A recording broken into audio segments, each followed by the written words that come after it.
Bu birinchi muammolardan bittasi. Chunki uyda xotirjamlik yo'q. Nimaga xotirjamlik yo'q? Mana chunki ikkita ayol, qaynona bilan kelin bir-biri bilan yasholmaydi. Doimo janjal.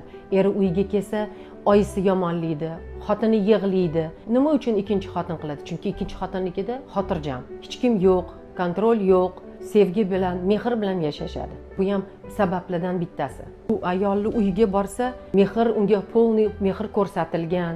Ana o'shaning uchun ham tinch joyi ketadi erkaklar. Ko'p ayollarimizni o'zi sababchi bo'lib qoladi, chunki shunaqa muhit yaratib beradi uyda. Shuning uchun ko'p erkaklar nimadan ketadi? Noxotirjamlikdan uyda. Agar uyda как erkak o'zini qo'liga olib o'zim qilaman desa, sen xotin qulasan-da, o'shaning uchun xotiningni yonini olsan deyishadi. Nima qilish kerak u ham? Kelinni nimaga ko'plar shunaqa uyga oyisi uchun olishadi. Oyisini xizmatini qiladi, bu yoq boshqa xotin qilib o'zini hayotida yashaydi. Chunki u oilasida o'zini o'rni yo'q u bolani. O'rnini bermaydi ham ular.